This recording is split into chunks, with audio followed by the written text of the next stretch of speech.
Bismillahirrahmanirrahim və bihi nəstə'in innəhu xeyru nasirin və mu'in və sallallahu alə seyyidina və nəbiyyina Muhammed və alihi tahirin. Selamun aleykum və rəhmətullah, hər vaxtınız xeyirli olsun, əziz tələbələr, bizi izləyən müsəlman bacı və qardaşlar. Keçən dərsimizdə təkəbbürlük barəsində, təkəbbürün məzəmməti barəsində Quran ayələri və həmçinin hədisləri siz əzizlərin nəzərinə çatdırdıq. Bugünkü dərsimizdə istəyirəm təkəbbürün müxtəlif bölgülərinə və həmçinin təkəbbürün müxtəlif dərəcələrinə işarə edəm. Təbii ki, təkəbbür istəyir, hansı bölümdə olursa olsun, hansı mərtəbədə olursa olsun, təkəbbür bəyənilməyən bir xüsusiyyətdir. İnsanı Allahdan uzaqlaşdırar, insanı ilahi suluqda, Allah yolunda hərəkət etməkdən suquta və tənəzzülə uğradar. Ona görə hər mərtəbəsində olursa olsun, insan gərək bu xüsusiyyətdən uzaqlaşsın. Lakin əxlaq elmində bu qismlərə işarə olunduğu üçün biz də bu dərslərimizdə ona qısa surətdə də olmuş olsa işarə edirik. Təkəbbürün müxtəlif qismləri var. Təkəbbürün bir qismi təkəbbür kimlərin müqabilində olursa o etibarı nəzərə alaraq üç hissəyə bölünür. Bəzən insan, keçən dərsdə işarə olunduğu kimi, öz yaradanı müqabilində, Allah Taalanın müqabilində təkəbbürçülük edir. Yəni, Allaha ibadət etmir, Allaha bəndəçilik etmir, Allaha küfr edir, Allaha şərik qərar verir, Allahı tanımır və yaxud da tanımaq istəmir. Ki, tarixdə nümunələrinə işarə olundu. Bəzən insan elə bir həddə gəlib çatır ki, nəinki Allahı tanımaq istəmir, bəlkə Allahı inkar edib, özünü Allah kimi qələmə verir, özünü Allahı bilir. Tarixdə də nümunələri Fir'on, Nəmrud və bunun kimi zalim padişahlar olmuşlar. Birinci qism təkəbbür ki, Allah müqabilində olan təkəbbürçülükdir. Təkəbbürün ən, necə deyərlər, axır nöqtəsidir, ən böyük günahdır və təkəbbürün ən məzəmmət olunmuş dərəcələrindən biridir. İkinci növ təkəbbürçülük insan bəzən Allah müqabilində deyil, lakin Allahın övliyaları, yəni peyğəmbərlər, imamlar, bir sözlə din böyüklərinin müqabilində təkəbbürçülük edir. Yəni peyğəmbərləri inkar edir, imamları inkar edir, onlarla mübarizə edirlər və bunun da nümunələri tarixdə çoxdur. Hal-hazırda mümkündür din alimlərinin, müctəhidlərin və məraciinin müqabilində bəzi insanlar təkəbbürçülük etsinlər, onlara hörmətsizlik göstərsin. Bu da bir növ təkəbbürçülükdir. İnsan elə bir həddə gəlib çata ki, din alimlərinin müqabilində təvazökarlıq etmək əvəzinə təkəbbürlük edir, onlara hörmətsizlik edir, sözündə, danışığında, rəftarında. Bu da bir növ təkəbbürçülükdür, bu da ikinci dərəcələ bir təkəbbürçülükdür, bu da bəyənilməyəndir.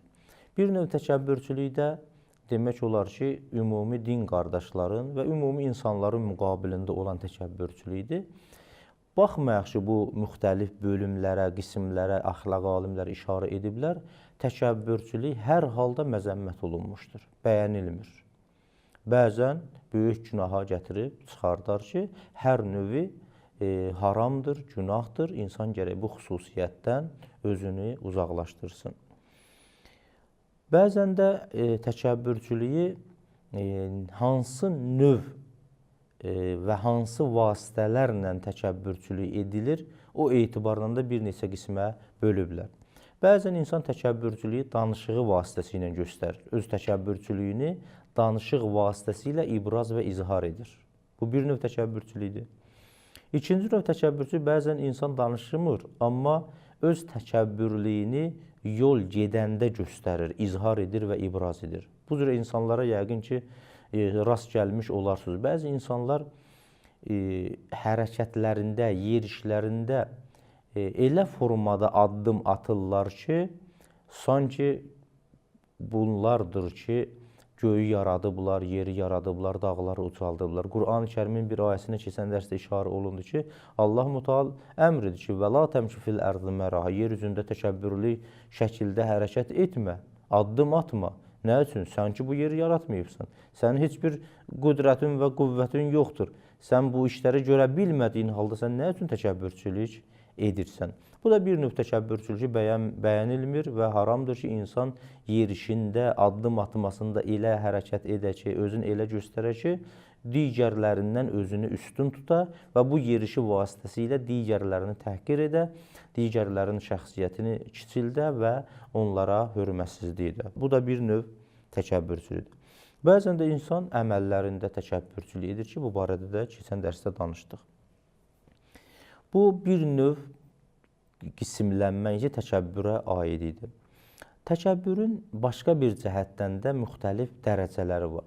Bəzən görürsən ki, insan təkəbbürlüyü qəlbində vardır, amma onu öz sözündə, kəlamında, danışığında və həmçinin rəftarında ibraz və izhar etmir. Başqa sözlə desək, qəlbində təkəbbürçülük hissinin olmasına baxmayaraq, çalışır ki, əməlində və danışığında onu ibraz etməsin. Bu bir cəhətdən yaxşıdır. İnsan görsən ki, bəzən bizim hədislərimizdə vardır. Məsələn, insan helimli deyil, amma özünü helimli kimi göstərir. Bu bir növ yaxşı bir şeydir. Bəzən görsən ki, mənfi cəhətində insan özündən asılı olmayaraq, artıq təkəbbürçülük hissi qəlbində vardır, amma çalışır, öz nəfsi ilə mübarizə aparır ki, öz danışığında, öz əməlində, öz rəftarında bu təkəbbürçülük görsənməsin. Bu bir yaxşı haldır. Amma bəzən görürsən ki, insanın qəlbində təkəbbürçülük hissi var, onu dilinə gətirir, amma əməlində göstərmir. Yəni, ibraz edən danışığında onu göstərir.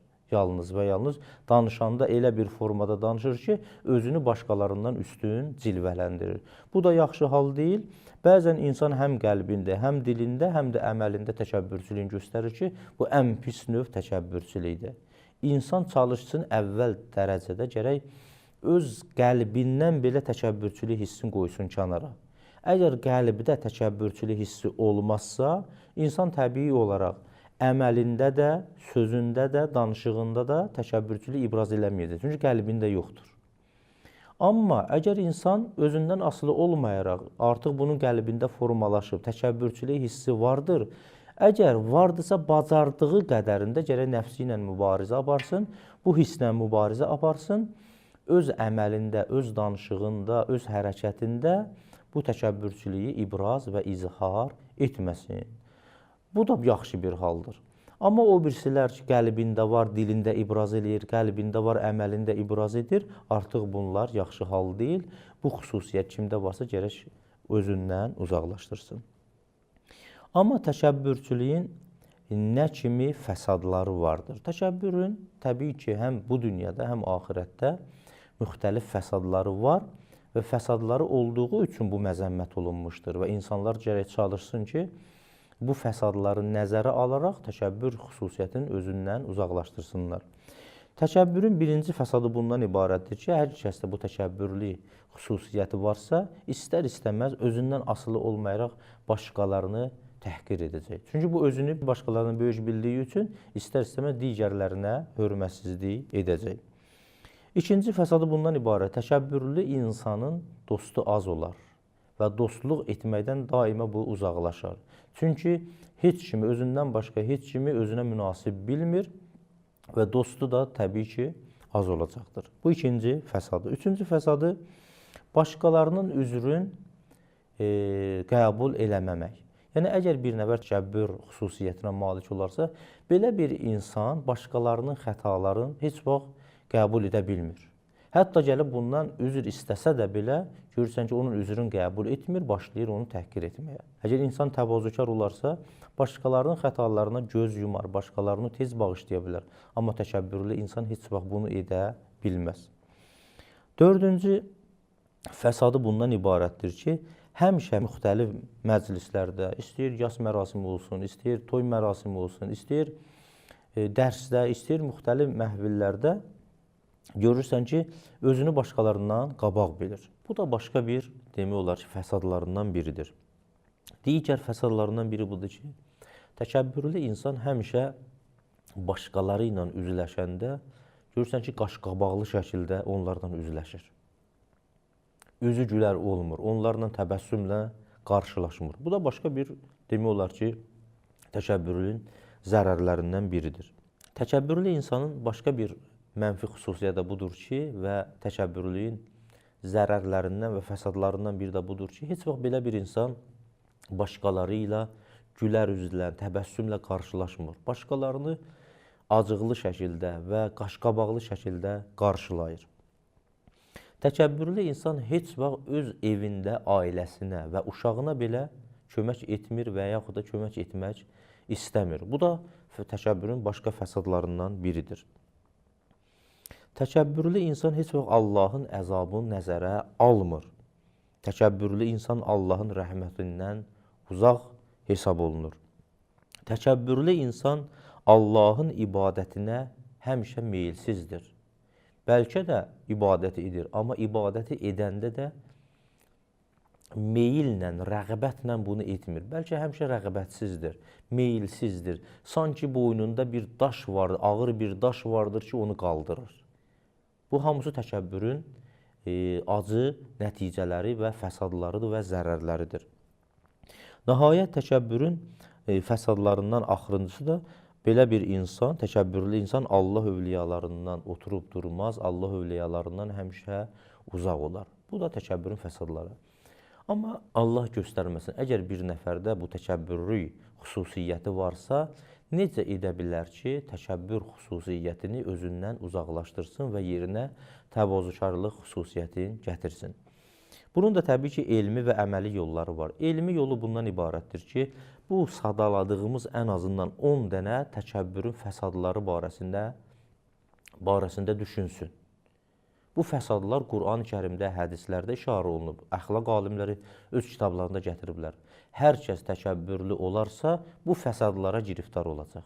İnsan bu fəsadlarda, bu zərərlərdə təfəkkür edərsə, istər-istəməz bunun vücudunda bir əngizə yaranacaq ki, artıq bu təkəbbür xüsusiyyətini qoysun kənara. Və həmçinin elmi yollarından biri də budur ki, Quran ayələrində, hədislərdə gələn təkəbbürün məzəmməti barəsində gələn ayələrə diqqət eləsin, nəzər eləsin, hədisləri oxusun, tainki bu xüsusiyyəti qoysun kənara. Əməli yolları bundan ibarətdir ki, insan gərək ibadətini çoxaltsın, Allah övliyalarından oturub dursun, təvazökar insanlarla oturub dursun, təkəbbürlü insanlardan uzaqlaşsın, ta ki, yavaş-yavaş bu təkəbbür xüsusiyyəti ondan uzaqlaşsın, yerinə təvazökarlıq gəlsin. Allaha and verirəm öz böyüklüyünə xatir inşallah, bizlərin hamımızı təkəbbürlü olmaqdan uzaq etsin və bizləri özünün həqiqi təvazökar bəndələrindən qərar versin inşallahu təala. Hamınızı Allaha tapşırıram. Vəssalamu aleykum və rəhmətullahi və bərəkatuhu.